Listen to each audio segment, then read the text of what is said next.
Bab 261, Sarang Lebah Raksasa. Xiao Wei kaget melihat di samping dendrobium berkulit besi, ada pohon bengkok yang hampir sejajar dengannya. Di dahan pohon terdapat sarang lebah yang sangat besar, dan beberapa sarang lebah keluar masuk. Sarang lebah tersebut memiliki diameter 20 hingga 30 cm dan panjang hampir 1 meter. Xiao Wei tidak bisa menahan rasa dingin di hatinya ketika dia melihatnya. Racun tawon itu sangat beracun. Setelah racun tawon menyerang tubuh manusia, akan timbul gejala pembubaran otot.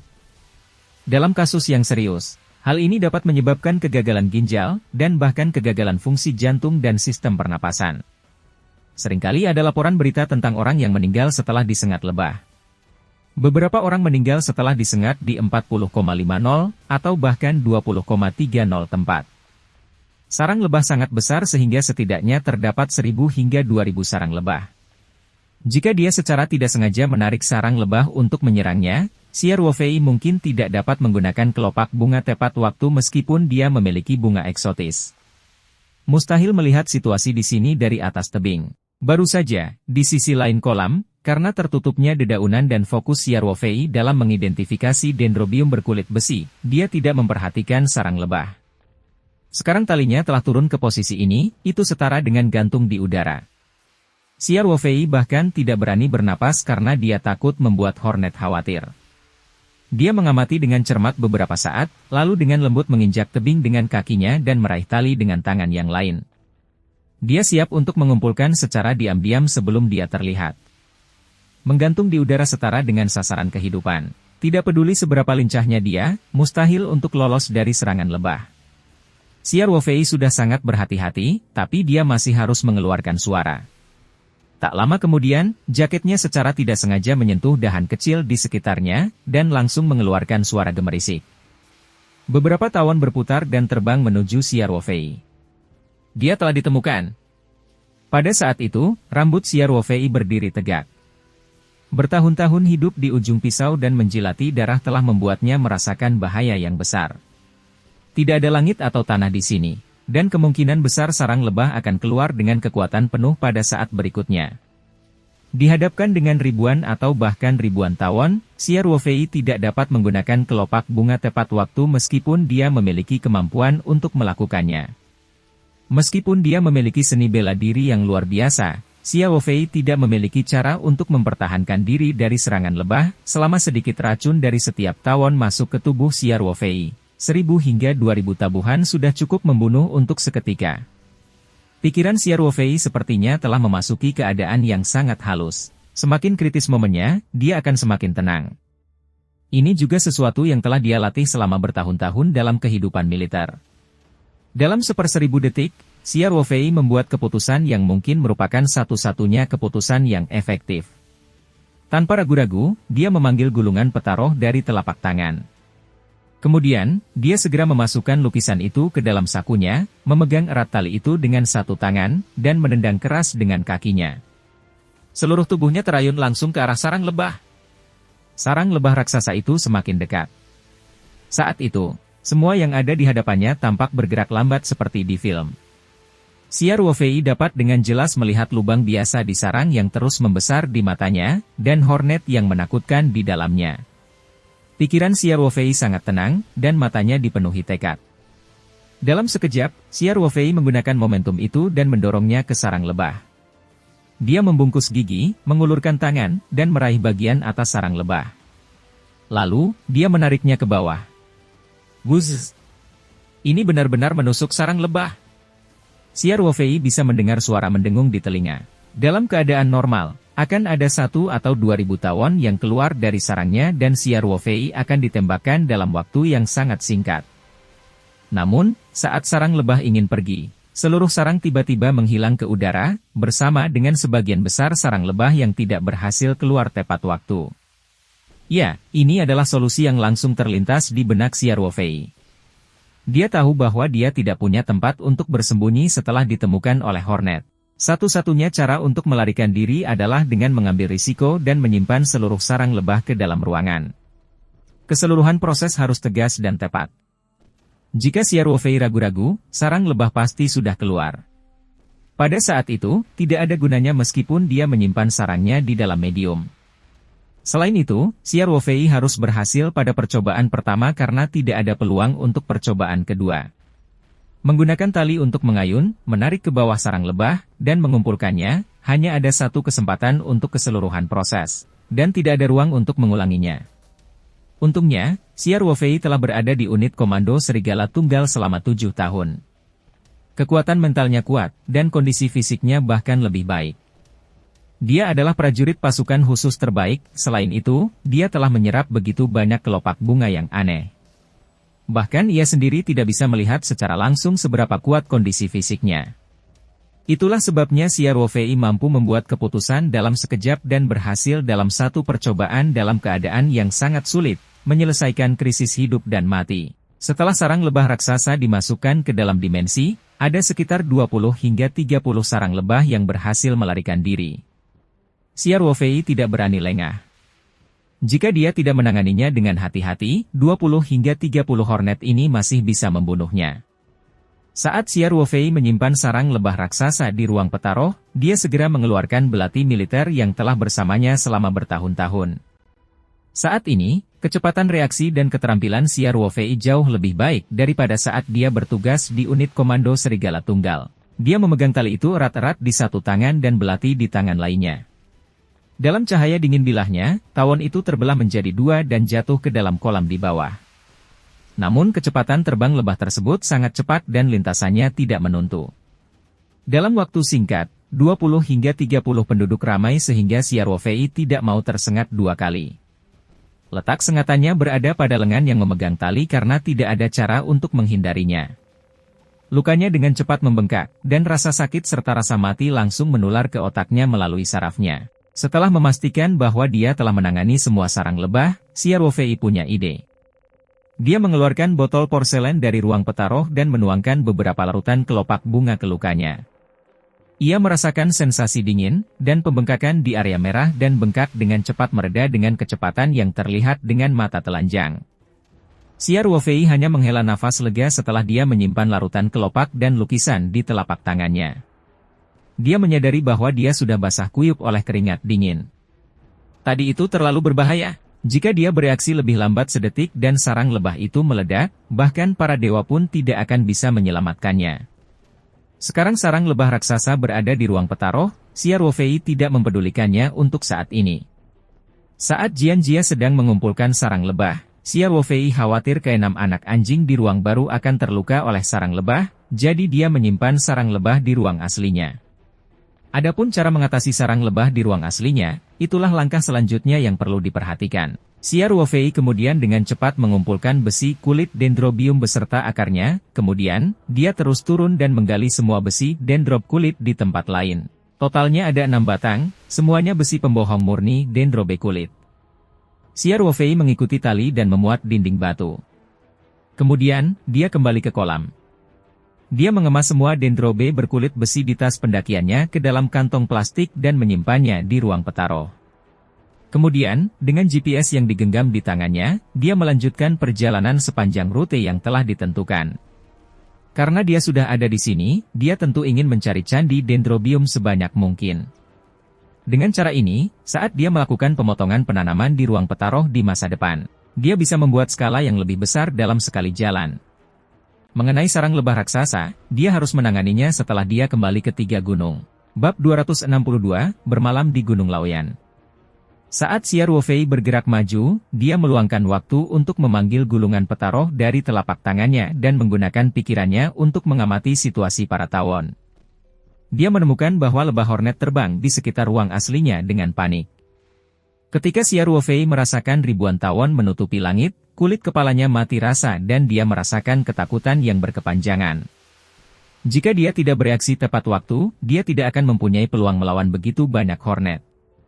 Tawon terbang di angkasa selama beberapa saat, dan nampaknya mereka sangat nyaman dengan energi spiritual yang kaya dan lingkungan unik di angkasa, dan perlahan-lahan menjadi tenang. Sarang lebah raksasa itu terletak dengan tenang di atas tanah dimensi. Tidak rusak, sehingga sarang lebah perlahan kembali ke sarangnya sendiri. Merasakan kawanan lebah telah tenang, Xiao Wofei sedikit lega. Tentu saja, tidak ada apapun di ruang aslinya yang dapat dihancurkan. Penuh dengan tanaman, dan hanya arwana merah di kolam ikan yang lebih berharga.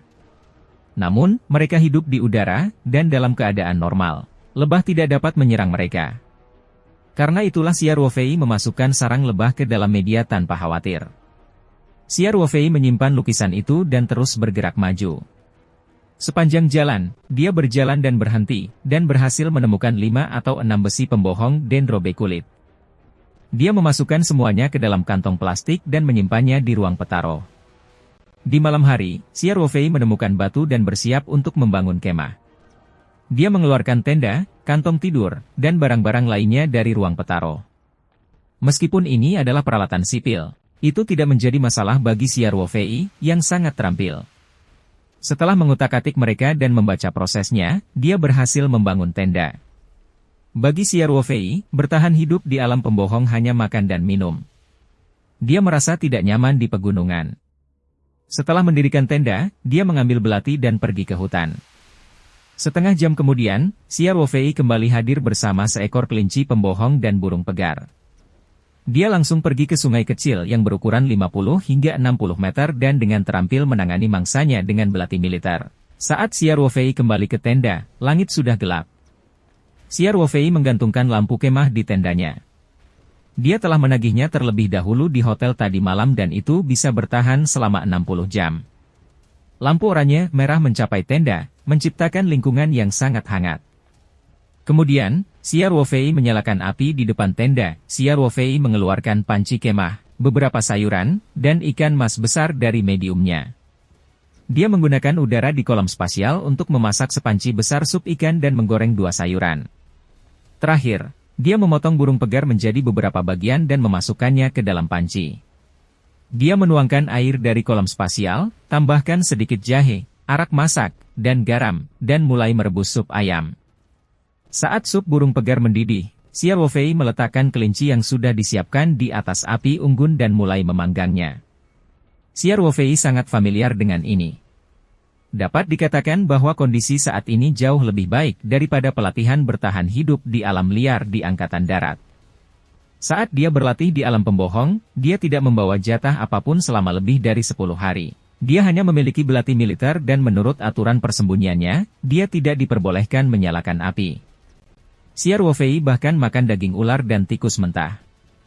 Kini, dengan tenda yang nyaman, kantong tidur yang hangat, dan segala macam perlengkapan yang bisa digunakan sesuka hati, rasanya seperti surga. Memanggang kelinci pembohong juga merupakan spesialisasi Xiao Ruofei. Dia dengan menaburkan bumbu sambil membalik kelinci. Segera, permukaan kelinci mulai berubah warna menjadi keemasan, dan minyak menetes ke api di atasnya, memercikkan bunga api. Aroma daging panggang yang memikat mulai memenuhi udara. Setelah kelinci liar dipanggang, sup burung hampir matang. Namun, Xiao Ruofei tidak terburu-buru mematikan api. Sebaliknya, dia merobek kaki kelinci dan mulai makan. Suara gemertak api terdengar di telinga. Dia menggigit besar daging kelinci yang harum dan sup ikan mas cucian yang lezat. Xiao Ruofei merasa ini adalah kenikmatan tertinggi. Setelah menghabiskan setengah dari kelinci pembohong, Xiao Ruofei mematikan kompor gas kecil dan membawakan sup ayam pembohong yang lezat. Setelah meminum sup besar burung pegar hangat dan menggerogoti 2 kaki burung pegar, Xiao Ruofei merasa perutnya akan pecah. Tentu saja, dia tidak menyia-nyiakan sisa makanannya.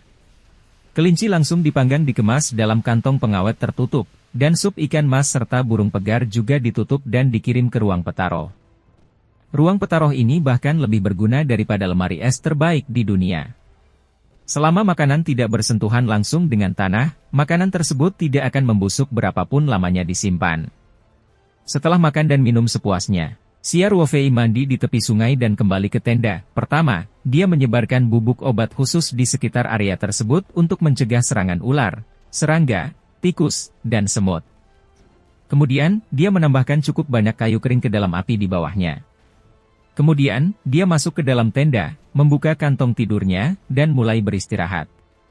Xiao Ruofei tidak mau mengambil risiko memasuki ruang petaroh, jadi dia pergi tidur. Pasukan elit khusus seperti Xiao Ruofei akan tetap waspada meskipun dia tertidur di alam pembohong. Jika ada binatang buas yang mendekati perkemahan, Xiao Ruofei pasti akan bangun. Dia tidur sampai fajar, dan malam berlalu dengan damai. Di kabut pagi, Xiao Ruofei terbangun karena kicauan burung. Ia keluar dari tenda, menggeliat, dan menghirup segarnya udara pagi hutan. Dia langsung merasa rileks dan bahagia. Setelah mencuci muka dan menggosok gigi di tepi sungai pegunungan yang jaraknya 50 hingga 60 meter, Xiao Ruofei kembali ke tendanya dengan perasaan segar. Dia mengeluarkan sup kelinci dan ayam dari ruang petaroh yang belum dia habiskan tadi malam dan dengan cepat memanaskannya untuk menyelesaikan sarapannya. Kemudian, dia menggali lubang dan mengubur seluruh abu api yang sudah lama padam. Ini adalah pengetahuan paling dasar dalam berkemah, untuk mencegah orang menyalakan kembali api gunung setelah pergi. Kemudian, Xiao Ruofei mengemas tenda, kantong tidur, dan barang-barang lainnya dan melemparkannya ke dalam medium. Pada saat ini, Xiao Ruofei merasa senang memiliki ruang petaroh seperti itu. Dia tidak perlu membawa alat berat seperti untuk backpacker dan bisa terhubung dengan peralatan ringan. Setelah berkemas, Xiao Ruofei membawa ranselnya dan melanjutkan perjalanan. Di pagi hari, dia menemukan total 8 besi pembohong dendrobe kulit di dekat 2 batu. Dengan cara ini, Xiao Ruofei telah menemukan total 20 besi pembohong kulit dendrobium di hutan Gunung Laoyan, yang pada dasarnya memenuhi harapannya. Jadi, dia mulai kembali dengan merujuk pada rute GPS genggamnya. Pada siang hari, Xiao Ruofei telah berhasil kembali ke area yang indah. Ketika mereka hendak meninggalkan hutan, Xiao Ruofei menyimpan semua perlengkapan perjalanannya kembali ke medium dan mengganti pakaian kasual biasa. Dalam perjalanan, dia menghentikan minibus hijau yang kosong dan menyewanya seharga 50 yuan untuk kembali ke pintu masuk area pemandangan. Kemudian, Xiao Ruofei naik taksi ke stasiun kereta. Masih ada waktu lebih dari 1 jam sebelum kereta kembali ke kota Qiantang berangkat. Sore harinya, Xiao Ruofei menaiki penerbangan dari Qiantang ke Shanshan. Perjalanan kali ini relatif lancar, dia tidak hanya menukar 2 ginseng gunung tua dengan uang tunai lebih dari 4 juta yuan, tetapi dia juga pergi ke Gunung Laoyan dan menemukan 20 besi pembohong dendrobe kulit, yang menambahkan spesies baru ke ruang angkasa dan membawa titik pertumbuhan keuntungan baru. Namun di saat yang sama, ada masalah. Ada sekelompok tamu yang tak diundang di ruang aslinya. Xiao Ruofei khawatir tentang bagaimana menghadapinya di pesawat. Bab 263, Tentara Tawon. Pada pukul 8 malam, penerbangan Xiao Ruofei mendarat dengan mulus di landasan Bandara Internasional Shanshan Changping. Setelah turun dari pesawat, Xiao Ruofei segera menerima pesan teks setelah dia menyalakan teleponnya. Pesan tersebut dikirim oleh Meneer Feng dari cabang Tenggara Perhiasan Heng Feng di bawah grup Heng Feng dari keluarga MA di Hong Kong.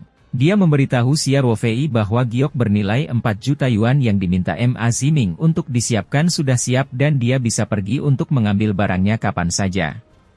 Saat itu sudah malam dan masih ada sarang lebah di ruang petaroh. Bahkan jika Xiao Ruofei mendapatkan jade, dia tidak dapat menggunakannya untuk meningkatkan ruang dengan segera. Jika sarang lebah bermutasi selama peningkatan ruang, itu akan menjadi lebih merepotkan.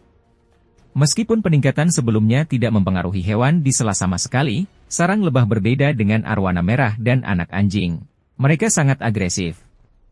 Oleh karena itu, Xiao Ruofei memutuskan untuk menangani sarang lebah terlebih dahulu sebelum meningkatkan ruang sela.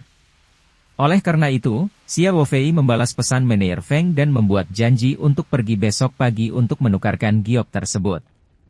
Setelah mengambil truk pick-up di tempat parkir semalam bandara, Xiao Ruofei berkendara kembali ke pertanian Taoyuan. Lampu depan mobil mencapai halaman villa. Petir keluar dari rumah anjing di sudut villa. Ketika melihat bahwa itu adalah Xiao Ruofei, petir agresif itu segera mengubah posturnya dan dengan penuh kasih berkeliaran di sekitar mobil. Xiao Ruofei membuka pintu dan keluar dari mobil. Dia memeluk petir, yang berdiri dengan kaki di belakangnya, dan dengan penuh kasih sayang mengusap rambutnya. Dia tersenyum dan bertanya, "Lightning, bagaimana kabarmu beberapa hari terakhir ini ketika aku tidak di rumah?" Petir segera menggonggong 2 kali dan mengibaskan ekornya lebih kuat lagi. Xiao Ruofei tersenyum dan berkata, "Gadis baik, aku akan menyiapkan sesuatu yang enak untuk besok. Ayo kembali." Lightning menjulurkan lidahnya dan menjilat telapak tangan Xiao Ruofei.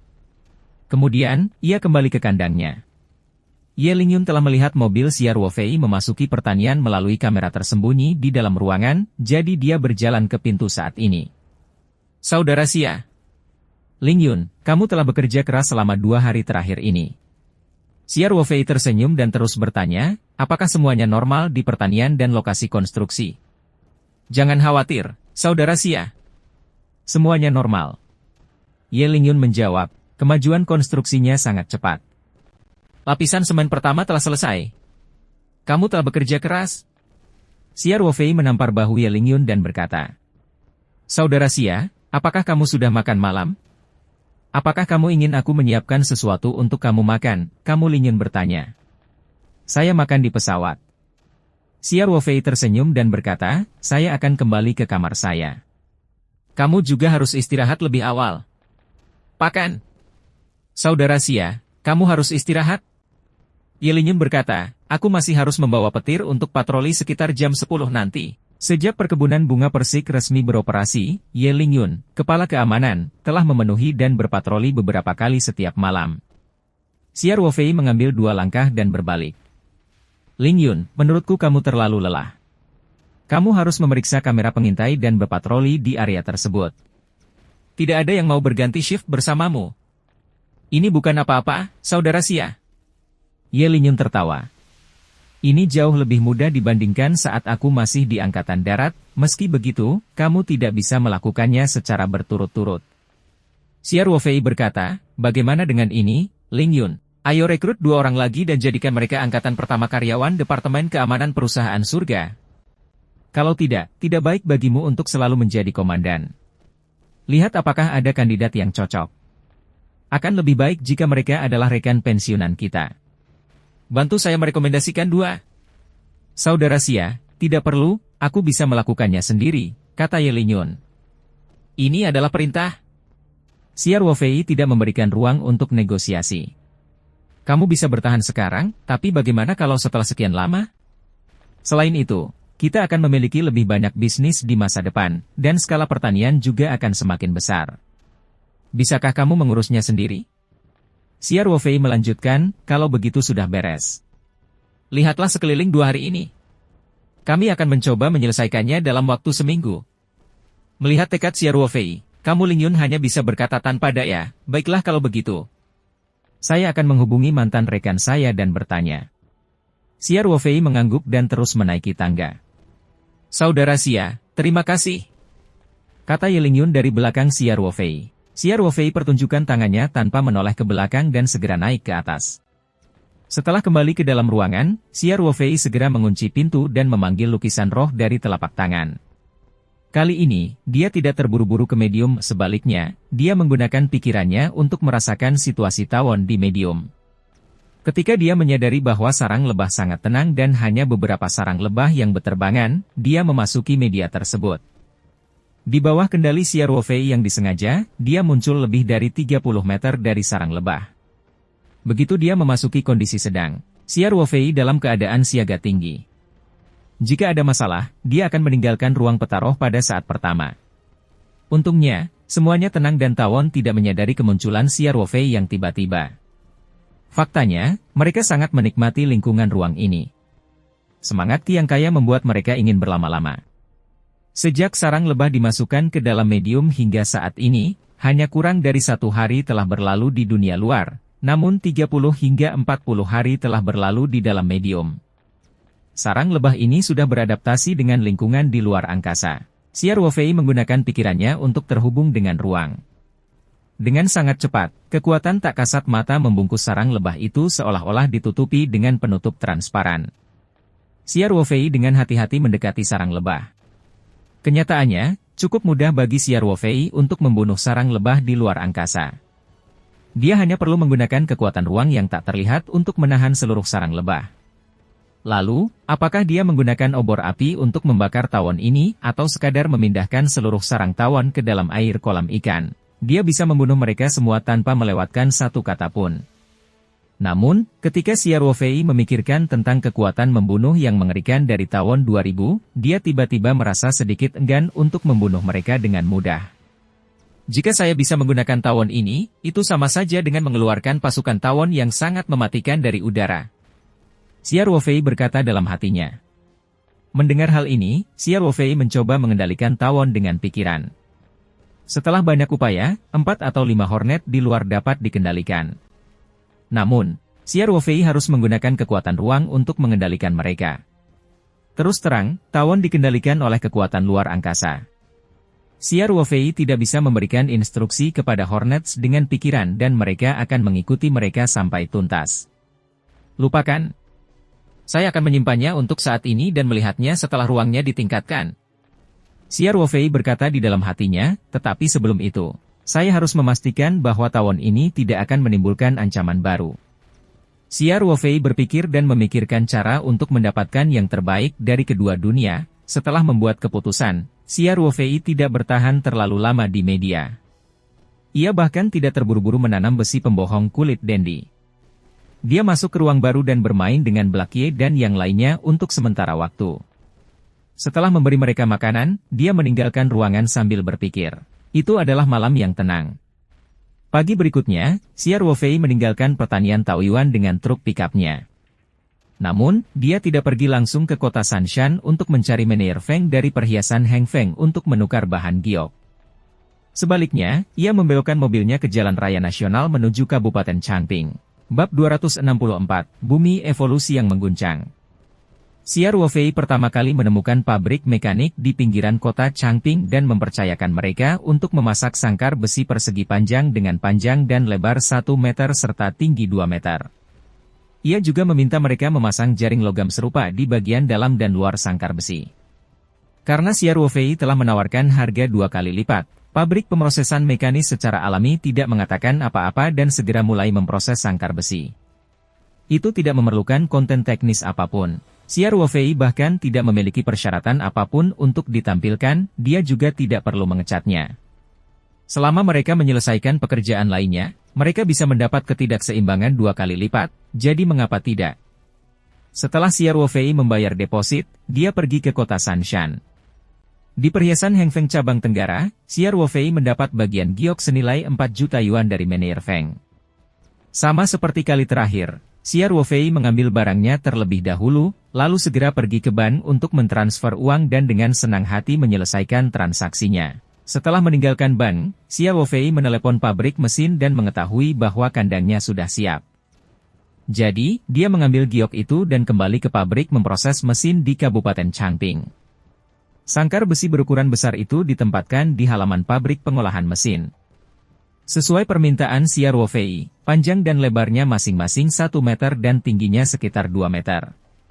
Seluruh sangkar besi berbentuk persegi panjang itu ditutup dengan kain kasa logam pada kelima sisinya, baik bagian dalam maupun luar, dan dibungkus rapat. Sisi terakhir juga dikosongkan sesuai permintaan Xia Ruofei. Itu setara dengan penutup persegi yang panjangnya setinggi 2 meter. Bos pabrik pengolahan mesin sangat ramah. Dia segera memanggil beberapa pekerja untuk membawa sangkar besi ke belakang truk pickup Xia Ruofei. Setelah Xia Ruofei membayar sisanya, dia kembali ke pertanian Taoyuan. Dalam perjalanan, Xia Ruofei menemukan tempat kosong dan menghentikan mobilnya. Dia memanggil gulungan gambar roh dari telapak tangan dan pergi ke bagian belakang truk pickup untuk memotong semua kabel baja yang menahan sangkar. Kemudian, dia memegang gulungan peta roh di satu tangan dan sangkar besi di tangan lainnya. Dia mengirimkan perintah keluar angkasa dengan pikirannya. Saat berikutnya, sangkar besi itu menghilang ke udara.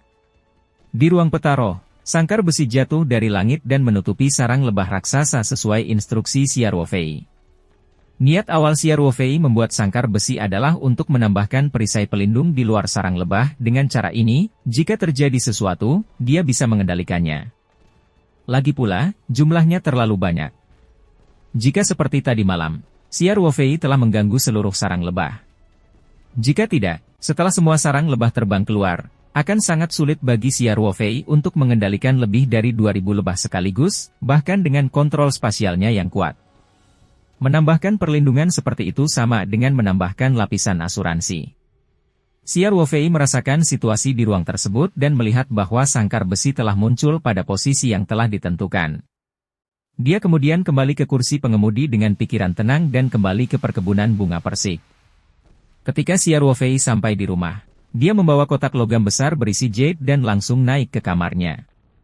Dia segera mengunci pintu dan jendela, membuka kotak logam, dan memanggil gulungan peta roh dari telapak tangan. Xia Ruofei dengan cekatan memasukkan potongan giok yang berharga ke lukisan itu. Giok yang bernilai 4 juta yuan tidak dapat menahan penyerapan gulungan lukisan roh. Tidak butuh waktu lama sampai kotak logam itu kosong. Selama seluruh proses, Xia Ruofei tidak mencoba merasakan keadaan ruang tersebut. Setelah dia menyerap semua giok, dia memasuki ruang itu dengan pikiran. Xia Ruofei muncul kembali di depan tanaman tanpa nama di ruang aslinya. Hal pertama yang dia rasakan adalah ki spiritual di ruang itu jauh lebih padat, tetapi dia tidak punya waktu untuk merasakannya dengan hati-hati. Sebaliknya, dia tidak sabar melihat buah rohaninya. Sekali melihat, Xia Ruofei sangat gembira. Buah roh telah berubah menjadi merah tua dan mengeluarkan aroma yang sangat memikat. Selama seseorang menarik napas dalam-dalam, mereka akan merasa seolah-olah tubuh mereka melayang. Buah roh ini sudah matang sepenuhnya. Xia Ruofei sangat jelas bahwa ini berarti setelah menyerap jade senilai lebih dari 14 juta yuan, ruang peta roh akhirnya menyelesaikan peningkatannya. Xia Ruofei mengalihkan perhatiannya ke buah spiritual lainnya. Tumbuh lagi setelah dipetik terakhir kali. Evolusi alam kali ini jelas memiliki efek katalitik pada buah roh ini. Itu juga berkembang pesat dalam sekejap. Sebelumnya, pertumbuhannya lambat. Xia Ruofei bahkan tidak bisa merasakan pertumbuhannya. Namun kali ini, buah itu telah tumbuh sebesar buah rohani yang matang. Selain ada sedikit warna hijau, buah roh ini pada dasarnya sama dengan buah roh yang matang. Dengan kata lain, tidak lama lagi buah roh ini akan matang. Ini benar-benar kabar baik. Xia Ruofei dengan hati-hati memetik buah spiritual yang matang dan tersimpan di dalam tupperware. Kemudian, dia mulai mengamati perubahan ruang. Sesuai dugaannya, luas ruangan aslinya tidak berubah sama sekali, masih sekitar 8 hektar. Tentu saja, semangat Ki jauh lebih padat daripada sebelum peningkatan. Xia Ruofei merasa tempat ini mirip dengan pegunungan spiritual dan tempat berharga dalam novel. Ia merasa rileks dan bahagia hanya dengan napas yang menarik dalam-dalam.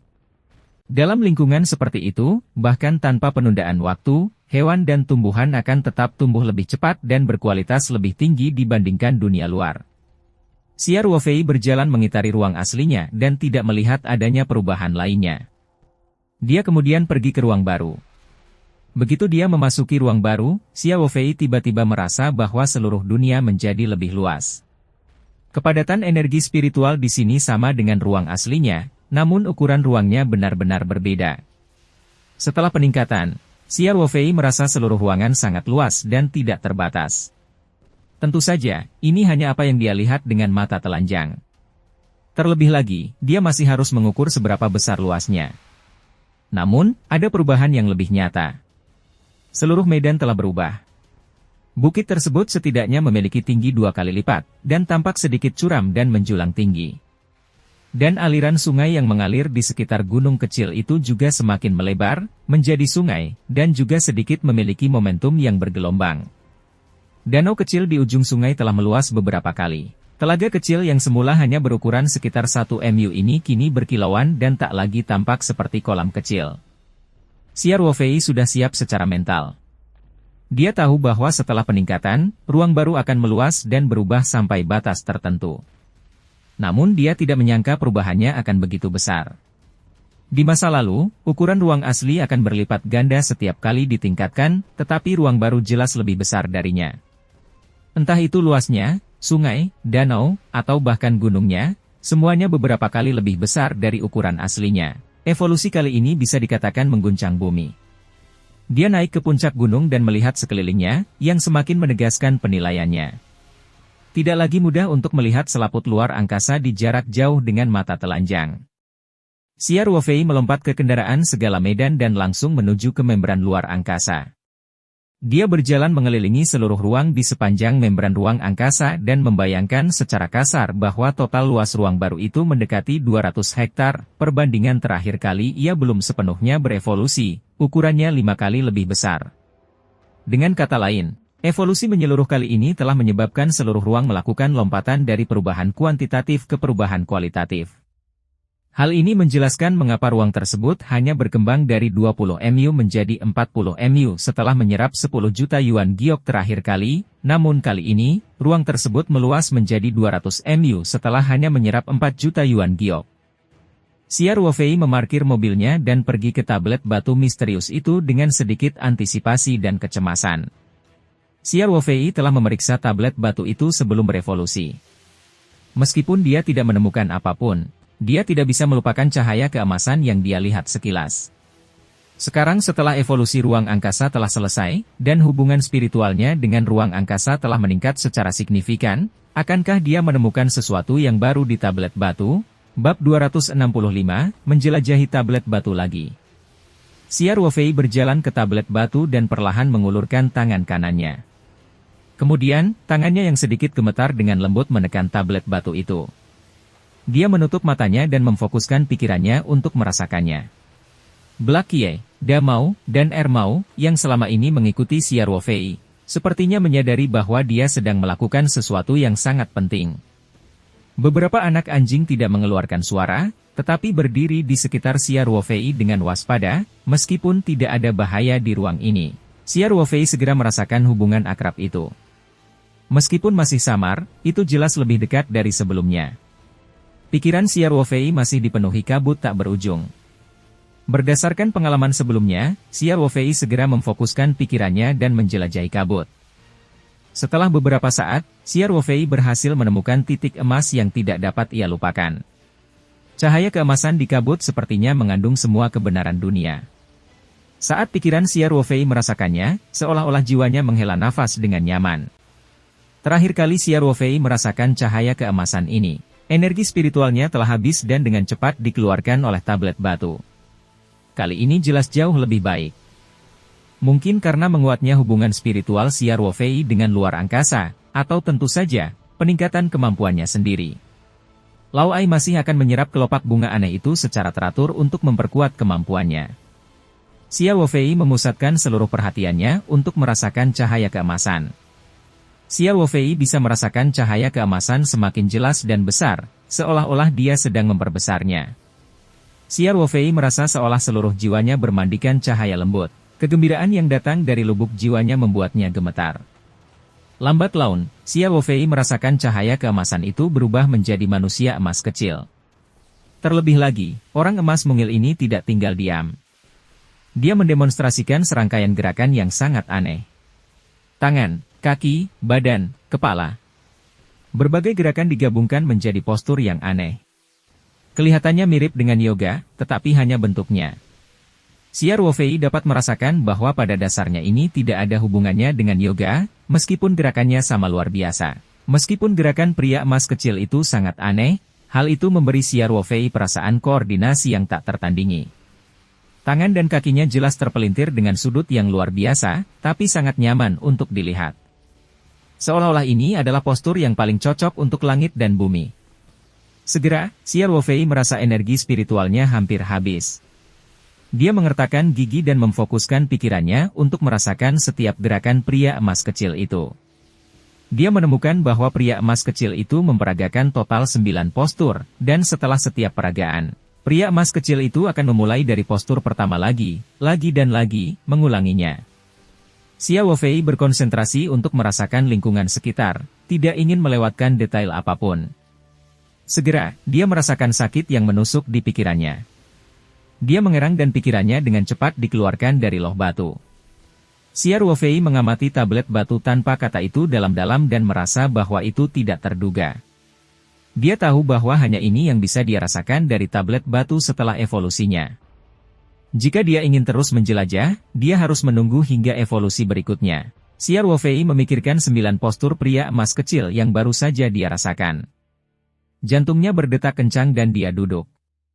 Dia berusaha keras untuk mengingat postur yang baru saja dia rasakan.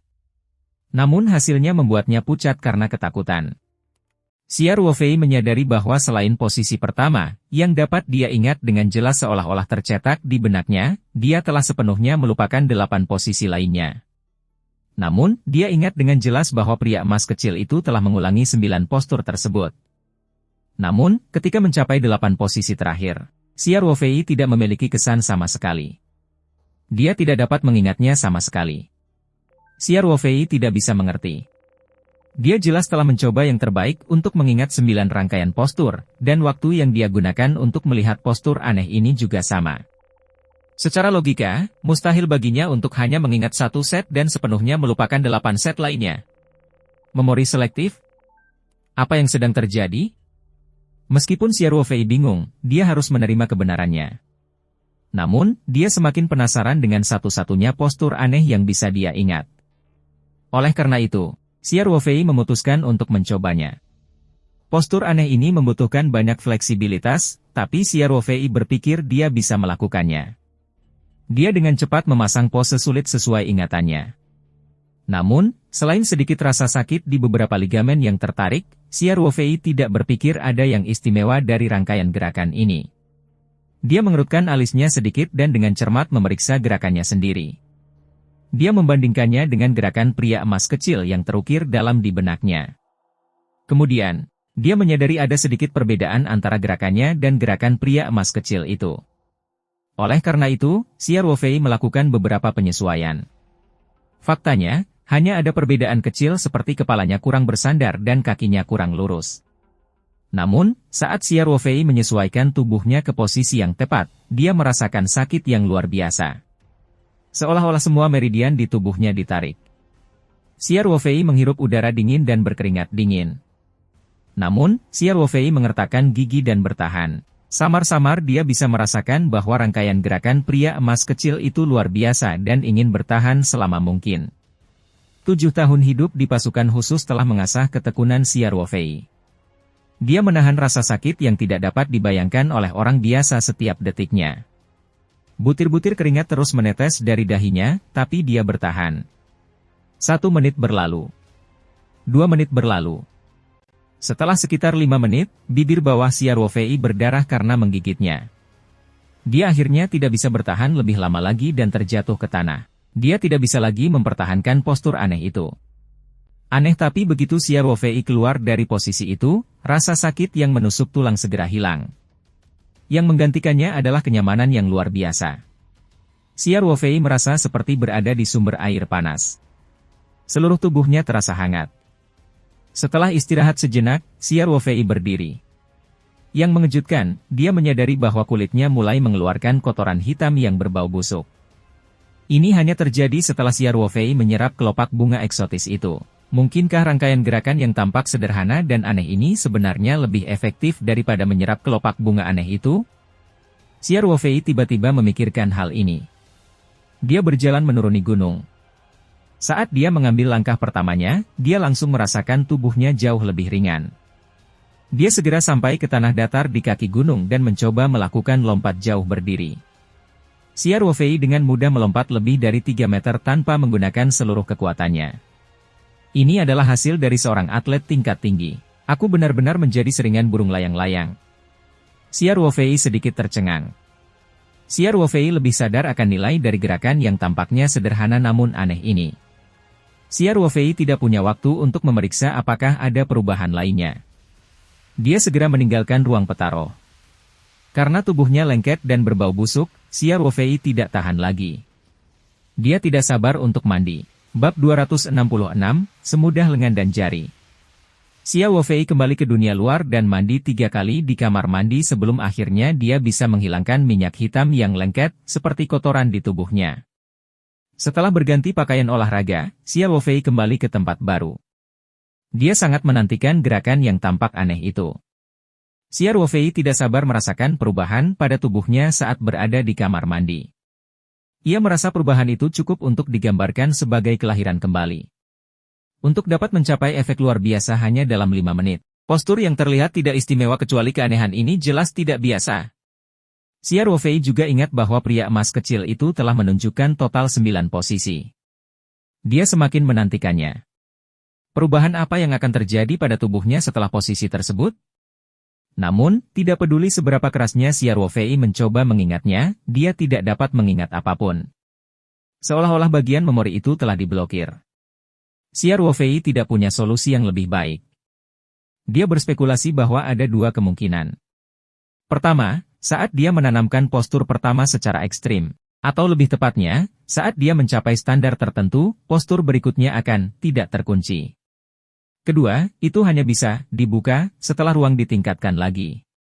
Tidak peduli bagaimana masalahnya, Xia Ruofei tidak punya cara untuk menghadapinya. Selain itu, informasi yang diperoleh dari tablet batu itu sangat sedikit. Semuanya hanyalah ekonometrik dia sendiri.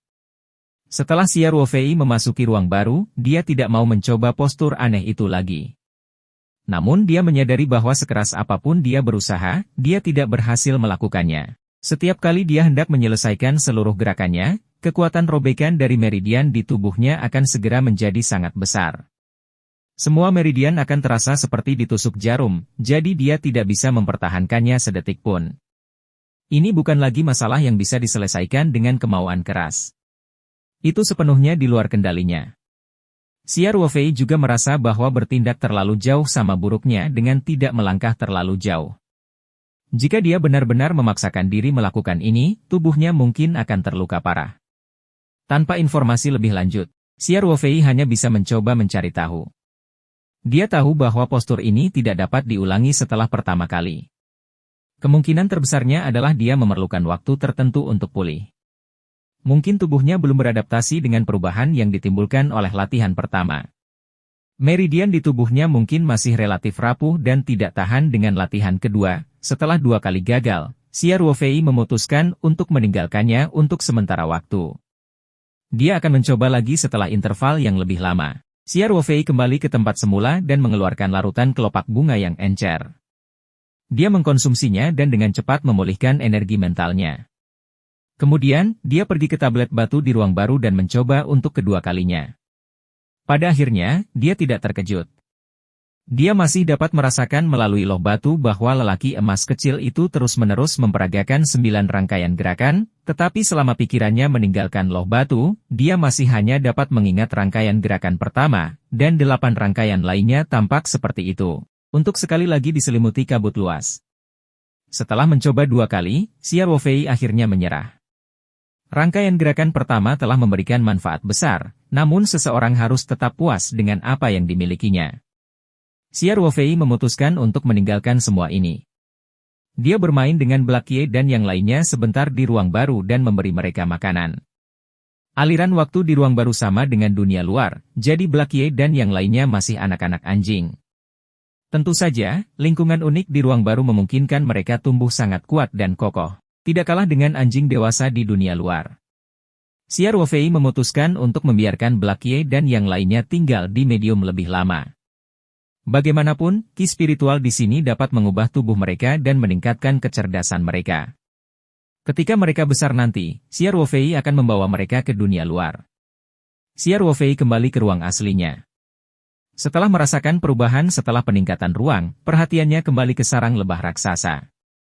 Xia Ruofei berjalan menuju sarang lebah yang dikelilingi sangkar besi. Dia melihat sarang lebah besar diam-diam berdiri di dalam kandang, dan kadang-kadang, beberapa sarang lebah terbang masuk dan keluar. Keterbatasan gerak tidak membuat masyarakat merasa tidak nyaman. Mungkin karena ki spiritual di ruang angkasa sangat kaya, tetapi lebah tidak menjadi gila dan terbang di dalam sangkar besi. Xia Ruofei tidak menggunakan pikirannya untuk menghubungi ruang tersebut. Sebaliknya, dia memfokuskan pikirannya dan memberi perintah kepada salah satu hornet. Tawon itu seketika berhenti dan ragu-ragu. Kemudian, yang mengejutkan Xia Ruofei, tawon itu mulai mengelilingi sarang lebah, menggambar lintasan melingkar. Inilah yang diminta Xia Ruofei. Semangat Xia Ruofei terangkat dan dia segera memberi perintah lagi. Tawon segera berbelok di udara, lalu terbang mengelilingi sarang searah jarum selai, bukan searah jarum selai. Kali ini, sudah dikonfirmasi. Xia Ruofei sangat bersemangat. Alasan mengapa dia menyimpan sarang lebah sehari sebelumnya dan tidak segera membuangnya adalah karena dia memiliki harapan bahwa akan ada perubahan baru setelah ruang tersebut ditingkatkan. Jika dia bisa mengendalikan begitu banyak tawon, itu pasti akan menjadi senjata pembunuh yang hebat. Bayangkan saja, jika begitu banyak sarang lebah yang keluar, dalam situasi pihak lain lengah, bisa dikatakan mereka akan membunuh siapapun yang mereka lihat, dan itu akan berhasil dalam segala hal. Selain itu, lebah berbeda dengan lebah. Lebah memiliki duri di ekornya. Dalam keadaan normal, setelah seekor lebah menyengat seseorang, duri di ekornya akan tetap berada di tubuh orang tersebut. Ketika lebah terbang, bahkan organ di dalamnya pun akan tercabut. Oleh karena itu, lebah akan membayar nyawanya jika menyengat manusia. Setelah disengat, lebah juga akan mati. Tapi Hornet tidak memiliki kait terbalik di ekornya. Dengan kata lain, jika tawon ini bisa dikendalikan olehnya, mereka tidak hanya akan menjadi senjata pembunuh yang hebat, tapi juga senjata pembunuh yang hebat yang bisa digunakan kembali. Xiao Ruofei mencoba mengendalikan lebih banyak lebah. Ada sekitar 30 hingga 40 lebah di luar sarang. Xiao Ruofei mencoba dan menyadari bahwa dia hanya bisa mengendalikan kemampuan mereka. Lebah-lebah itu membentuk barisan panjang dan mengikuti instruksi Xiao Ruofei di dalam kandang. Meskipun penampilannya adalah jumlah yang kecil, Xiao Ruofei merasa puas. Ini karena dia tahu bahwa semakin lama Hornet berada di medium, maka kendalinya terhadap mereka akan semakin besar. Di masa depan, dia akan mampu mengendalikan ribuan tawon dengan pikirannya, dan itu akan mengendalikan lengan dan jari-jarinya sendiri. Memikirkannya saja sudah terasa luar biasa.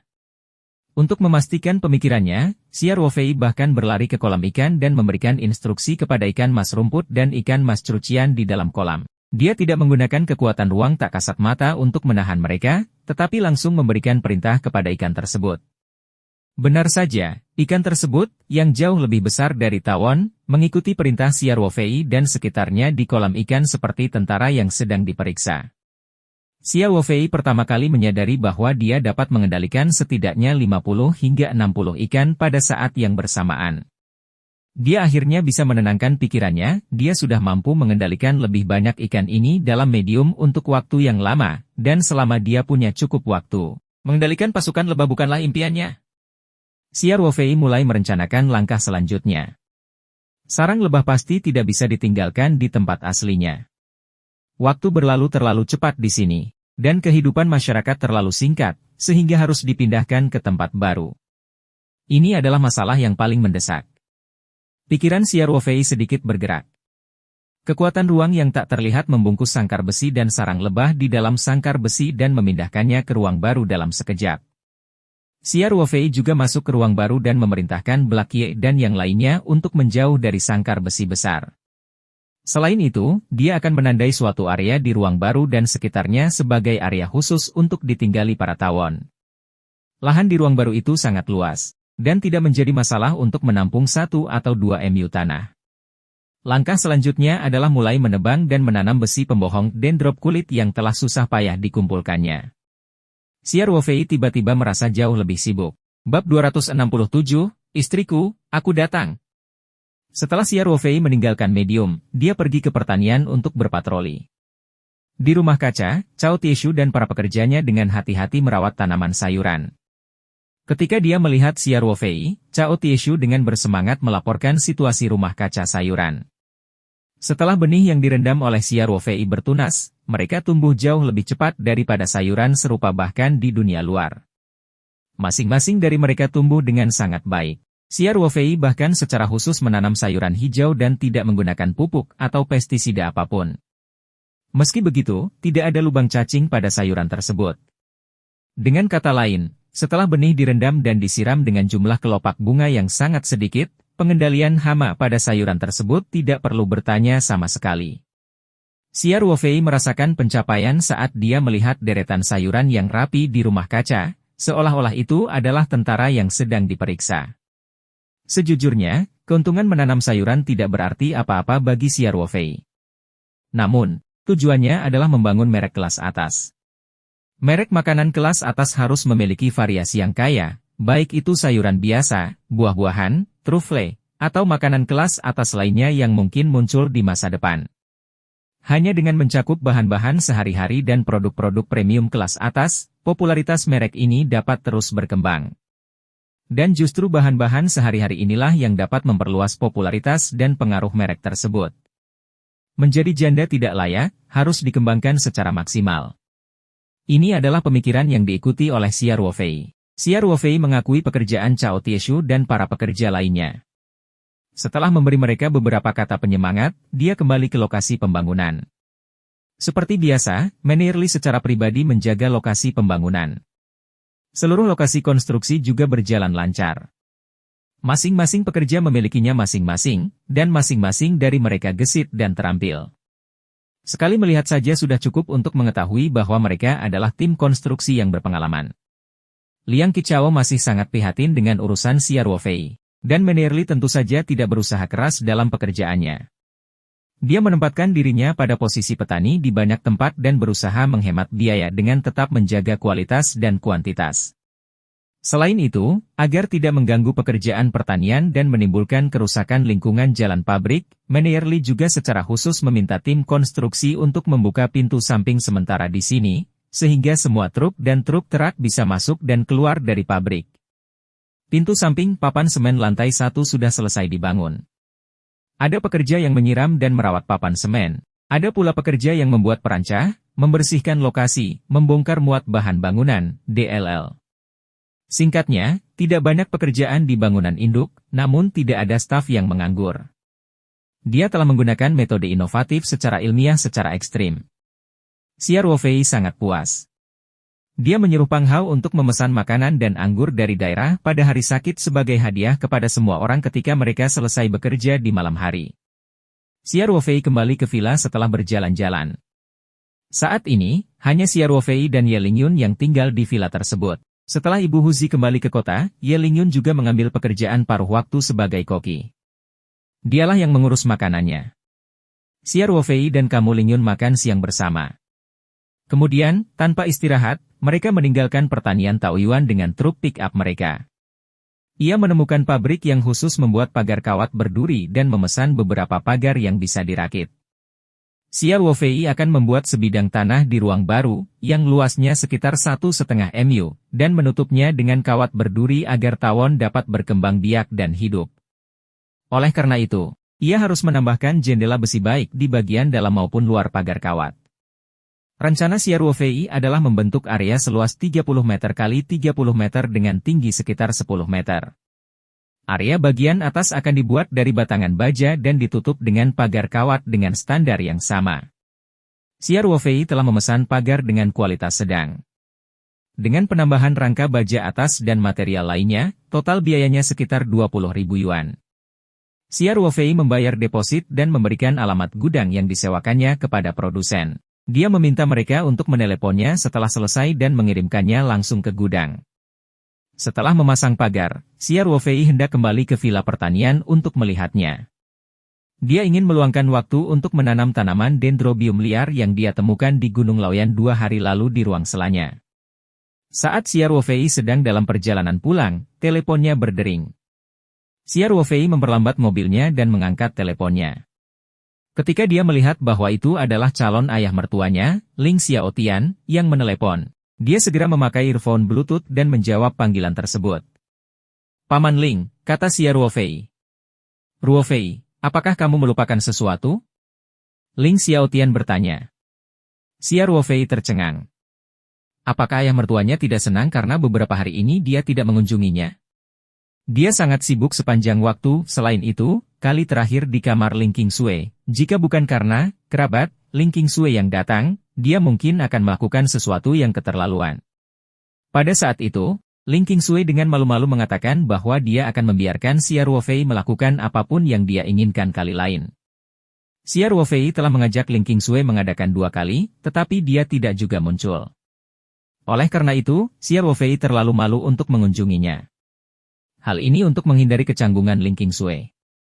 Di saat yang sama, dia tidak ingin terlihat sebagai orang yang bejat di mata pacarnya. Saat memikirkan hal ini, Xia Ruofei berkata, Paman Ling, pertanian sangat sibuk selama 2 hari terakhir ini, jadi, adakah yang bisa saya bantu? Mungkinkah ada yang salah dengan naga darah? Ling Xiaotian tersenyum pahit, bocah nakal, kamu benar-benar lupa semuanya. Tidak kusangka aku telah mencari-cari informasi beberapa hari terakhir ini. 8 dewa mabuk.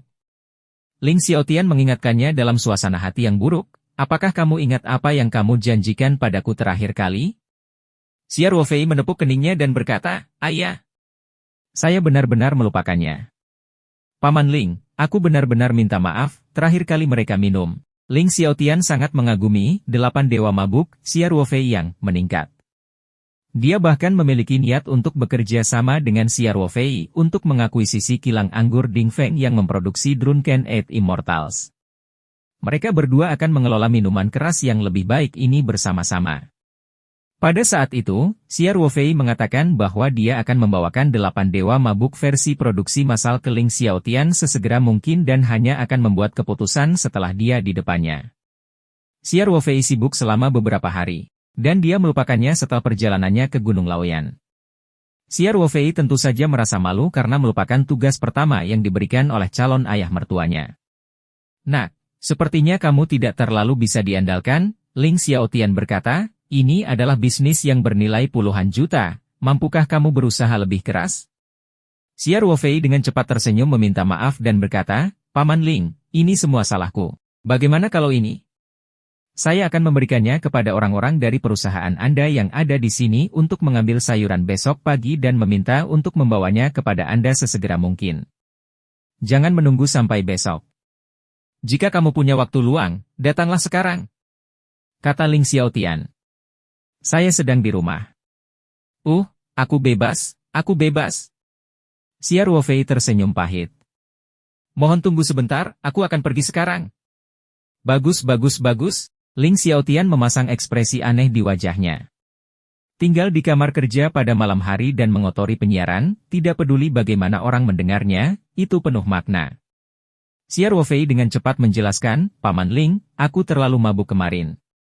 Saya tidak sengaja menjanjikannya. Namun, saya sudah membersihkannya. Saya juga sudah mencuci." Ling Xiaotian tersenyum dan berkata, "Begitulah. Tidak apa-apa, Ruofei, biarkan saja di sana, Nyonya Chen akan mengurusnya." "Tidak apa-apa, tidak apa-apa. Ini hanya masalah kenyamanan," kata Xiao Ruofei sambil menghela nafas lega. "Ayo kita makan." Ling Xiaotian berkata sambil tersenyum. Mereka berdua turun bersama. Xiao Ruofei berpikir bahwa Ling Xiaotian seharusnya menerima penjelasannya, tetapi dia tidak berharap Ling Xiaotian berkata dalam hatinya, "Anak kecil. Saya sudah minum 2 kali dengan Anda, bagaimana mungkin saya tidak mengetahui toleransi alkohol Anda? Anda akan muntah karena sedikit alkohol? Rupanya daya tembak anak muda sangat luar biasa. Bolehkah aku meminta King Sui untuk kembali lebih awal?" Jika Xiao Ruofei tahu apa yang memikirkan Ling Xiaotian saat ini, dia pasti akan muntah darah. Bab 270, Besi Luar Angkasa Kulit Dendrobium. Setelah sarapan di rumah Ling Xiaotian, Xiao Ruofei bangkit dan pergi. Ling Xiaotian juga sangat sibuk. Hotel Lingyun di bawah Ling GFNB bersaing untuk mendapatkan target menjadi unit penerimaan yang ditunjuk oleh Komite Partai Kota. Bisnis FNB mereka juga berkembang ke pasar sekunder. Pada saat yang sama, akuisisi kilang anggur Dingfeng telah dimasukkan ke dalam agenda. Dia juga terburu-buru pergi ke perusahaan untuk menangani masalah yang rumit, jadi dia tidak meminta Xiao Ruofei untuk tinggal. Xiao Ruofei berkendara kembali ke pertanian Taoyuan. Setelah kunjungan rutinnya ke rumah kaca dan lokasi pembangunan, Xiao Ruofei kembali ke kamarnya. Setelah menutup pintu dan jendela serta menutup tirai, Xiao Ruofei mengeluarkan peta spiritual dan memasuki medium. Dia pertama kali memeriksa status Hornets di ruang baru dan mencoba lagi. Dia menemukan bahwa dia sekarang dapat mengendalikan sekitar 20 Hornet. Meski hanya meningkat kecil, Xiao Ruofei masih sangat senang. Xiao Ruofei bermain dengan Blackie dan yang lainnya untuk sementara waktu. Setelah memeriksa persediaan makanan mereka, dia pergi ke tempat semula. 20 batang besi dendrobe kulit yang ditemukannya di Gunung Laoyan beberapa hari lalu semuanya dikemas dalam kantong plastik. Xiao Ruofei berencana menanamnya hari ini. Sebelumnya, Xiao Ruofei telah mencari informasi yang relevan di internet.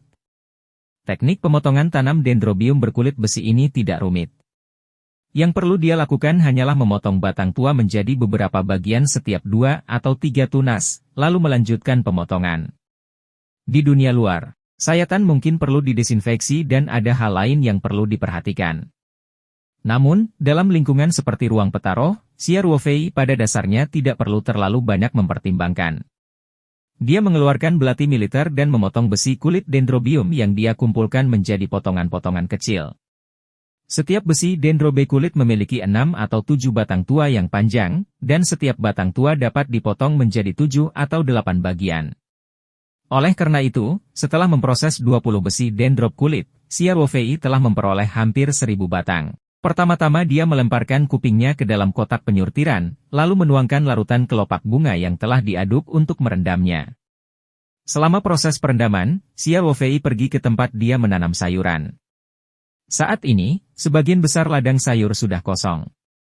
Ada keranjang anyaman yang ditumpuk di samping ladang sayur. Ini adalah sayuran yang biasanya dipetik Xia Wofei untuk memenuhi kebutuhan sehari-harinya. Xia Wofei menggunakan cangkul untuk membalik ladang sayur dan kemudian berjalan membawa kotak penyortiran. Dia memasukkan jumbai ke ladang sayur satu persatu. Setelah sekian lama menanam sayuran, gerakannya sangat halus. Tidak memerlukan waktu lama untuk menanam 1000 buah ditambah jumbai di ladang. Selanjutnya, Xia Wofei mengeluarkan kaleng penyiram dan mengisi kolam luar angkasa dengan udara, menyiram dendrobium berkulit besi secara menyeluruh. Pada akhirnya, Xia Wofei bahkan mengisi pot dengan larutan kelopak bunga yang memasukkan dan menuangkan sedikit ke setiap telinga. Setelah 2 jam, Xia Wofei selesai menanam claustrophobia yang sangat ketat. Dia sangat percaya diri dengan ruang petaroh dan yakin bahwa besi kulit dendrobe tidak akan mengecewakannya. Mereka semua akan selamat. Xia Wofei mengemasi peralatannya dan meninggalkan ruang petaroh. Dia pergi ke kamar mandi untuk mencuci kotoran dari tangannya. Kemudian, dia mengeluarkan ponselnya dan biasa memeriksa bahwa dia biasanya tidak membawa ponselnya ke ruang petaroh. Tidak ada panggilan tidak terjawab atau pesan teks, tapi ada pesan WeChat. Xia Wofei membuka WeChat-nya. Itu dari Wu Liqian, wakil kepala Kabupaten Changping. Dia sudah lama tidak berhubungan dengan Xia Wofei. "Xia kecil, kamu semakin kuat." Dia menambahkan emoji di akhir kalimatnya. Xia Wofei bingung dan menjawab dengan serangkaian tanda tanya. Wu Liqian menjawab dengan cepat. Kali ini, dia tidak mengirim apapun, hanya tautan. Xia Wofei mengklik tautan tersebut dengan sedikit rasa ingin tahu. Tautan ini sebenarnya adalah berita yang baru saja diposting di situs resmi Komisi Inspeksi Disiplin Sanshan dan Biro Inspektur Khusus. Judulnya adalah, Lin Wanshui, Wakil Sekretaris Jenderal Komite Partai Kota Tiga Gunung, sedang membutuhkan karena pelanggaran serius terhadap disiplin dan hukum. Isi pesannya sangat sederhana. Wakil Sekretaris Jenderal Komite Partai Kota Tiga Gunung, Lin Wanshui, saat ini, dicurigai melakukan pelanggaran disiplin dan hukum yang serius. Dia saat ini sedang mencari. Di belakangnya ada resume Lin Wanshui. Sekretaris Tian sangat cepat. Xia Wofei tidak bisa menahan diri untuk tidak berkata-kata. Namun, dia tahu bahwa Lin Wanshui sendiri jelas tidak bersih. Dia cukup mengenal Tian Huilan. Jika Lin Wanshui hanya melanggar aturan dan tidak melanggar garis merah hukum, Tian Huilan pasti tidak akan memalsukan bukti dan langsung menyebabkan dia jatuh dari posisinya. Xia Wofei hanya tidak menyangka Wu Liqian mendapat informasi yang baik. Dia sebenarnya tahu bahwa dialah yang menyebabkan ini. Jadi dia menjawab dengan emoji memerah lalu mengetik, "KU, pantatnya sendiri yang tidak bersih." "No suono die." Wu Liqian menjawab, "Ini semua salahmu. Kamu adalah musuh semua pejabat." Wu Liqian secara pribadi pernah mengalaminya sekali. Terakhir kali di kantor polisi kota Linhai, Xia Wofei membuat janji dan mengirim wakil Direktur Biro Keamanan Umum Daerah dan Direktur Kantor Polisi ke penjara. Kali ini, Lin Wanshui juga tidak akan bisa melarikan diri. Menurut apa yang diketahui Wu Liqian, para penyelidik telah menemukan bahwa Lin Wanshui telah menggunakan posisinya untuk memberi manfaat bagi orang lain dan menerima suap dalam jumlah besar melalui keluarga dan anak-anaknya. Dikatakan bahwa jumlah uang yang terlibat dalam kasus ini hampir 10 juta. Selain itu, perusahaan konsultan informasi yang dibuka oleh putra Lin Wanshui, Lin Feng, juga ditemukan memiliki banyak masalah, antara lain faktur palsu, penggelapan pajak, kontrak palsu, dan lain sebagainya. Faktanya, perusahaan Lin Feng adalah saluran penting bagi Lin Wanshui untuk menerima manfaat. Para penyelidik telah mengambil tindakan paksa terhadap Lin Wanshui dan putranya, dan mereka akan segera dikirim ke pihak yang berwenang. Itu sebabnya Wu Liqian sangat emosional. Suasana hati Xia Wofei sedang bagus. Dia mengeluarkan sebatang rokok dan menyalakannya. Kemudian, dia mendengus dan mengirim pesan untuk mengoreksinya. "KU, harap ingat kata-katamu. Jika kamu mengatakan bahwa aku adalah musuh bebuyutan para pejabat korup, aku masih bisa dengan enggan menerimanya, kamu. Sudah kubilang kamu, Xiao muda juga sangat ketakutan kali ini." Jawab Wu Liqian. Xiao Mei menelepon Wu Liqian setelah kejadian itu dan menanyakan beberapa pertanyaan dengan rendah hati. Begitulah cara Wu Liqian mengetahui tentang kejadian yang disebabkan oleh Xiao Ruofei beberapa hari yang lalu. Xiao Mei paling ingin bertanya tentang Xiao Ruofei, jadi dia memberitahu Wu Liqian segalanya tentang kesalahan tingkat rendahnya. Hahaha, Sekretaris Xiao jelas tidak mampu seperti kau. Tapi aku tidak menyalahkannya. Jawab Xiao Ruofei. Dia mengatakan kepada saya. Dia juga mengatakan bahwa jika bukan karena Anda membelanya, dia mungkin akan menjadi sekretaris terpendek yang menjabat dalam Komite Sejarah Partai Kota. Jawab Wu Liqian. Wu Liqian mungkin tidak memiliki pekerjaan penting yang harus dilakukan saat ini, jadi mereka berdua mulai berkumpul di WeChat. Xiao Ruofei berpikir sejenak dan mengirim pesan. Kak, kamu berjanji untuk datang ke tempatku pada hari pertama tahun baru. Mengapa kamu tidak datang setelah berhari-hari bekerja? Aku akan pergi dalam beberapa hari. Namun, dia menginspeksi dan membimbing mereka sebagai wakil kepala daerah, atau hanya bergaul dengan mereka sebagai teman. Jawab Wu Liqian. Xiao Ruofei tersenyum dan mengetik di ponselnya, tentu.